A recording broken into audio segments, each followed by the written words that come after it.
Hello दोस्तों, नमस्कार, प्रणाम। हम अभी आ चुके हैं शेरिया बाजार पर। शेरिया बाजार पर तो देखने के लिए बहुत ही भारी मंदिर बा, जो शंकर भगवान का मंदिर है। तो हमने के बहुत दूर तक चाटा सुन ले सके ये मंदिर के बहुत शक्तिशाली मंदिर मानल गए है।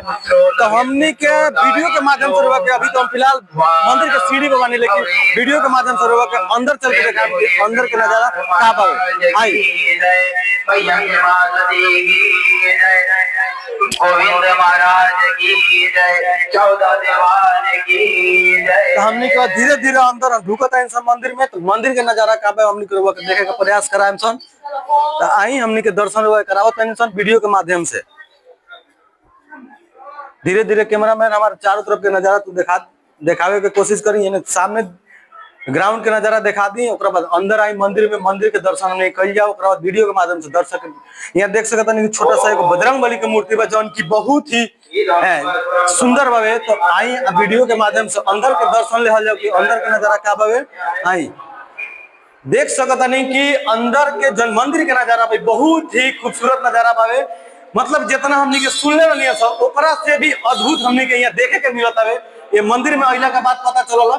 देख सकता नहीं कैमरा के माध्यम से इन्हें भी दिखा सकता नहीं कि गणेश बाबा के जन मंदिर बा, मूर्ति बा, एकरो के दिखाई, बगल में भी मूर्ति बा।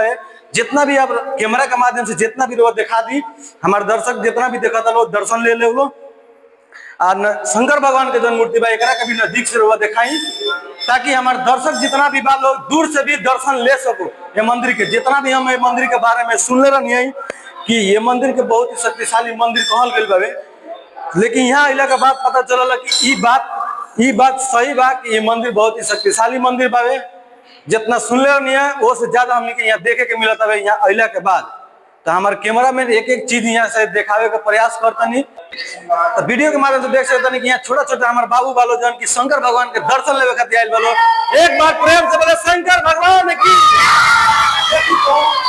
उल्लासा के उत्सव बावे, जैसे कि लागत है कि एकदम यहाँ बहुत ही भक्ति बावे, जौन की छोटा छोटा हमारे बाबू लोग आइल बालो जौन की दर्शन लेवे खातिर शंकर भगवान के।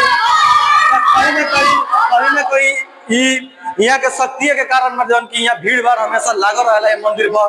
तो हमनी के यहाँ अइला के बाद हमनी के धन्य हो गए। तो बाहर भी छोटा सा मंदिर बा, एगो छोटा सा बाहर भी मंदिर बा, ओकरो को दिखाई। बाहर के जो नजारा बा ओकरा के भी वीडियो में दिखाई। आई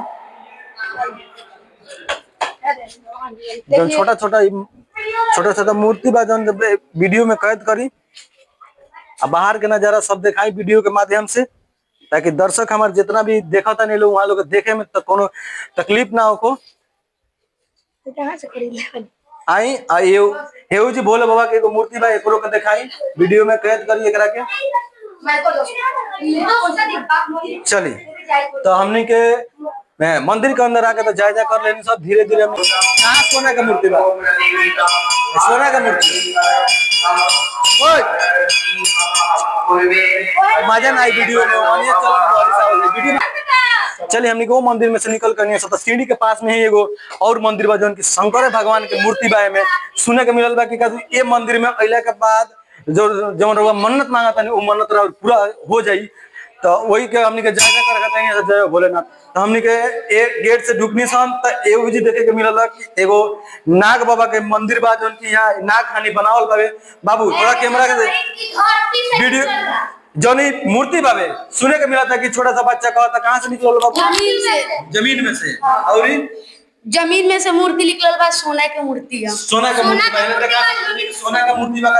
40 साल बाबू का नाम पहले यहाँ पे पहले जी के जंगल वाला ओकरा बाद मंदिर बनवावा। अच्छा, बहुत ही शक्ति बा यहाँ। एक बार प्रेम से बोलिए शंकर भगवान की जय, पार्वती जी की जय, गणेश भगवान की जय, पुत्र हनुमान की जय, सब माता पिता की जय, जितने भी बच्चे की जय हिंद, जय भारत।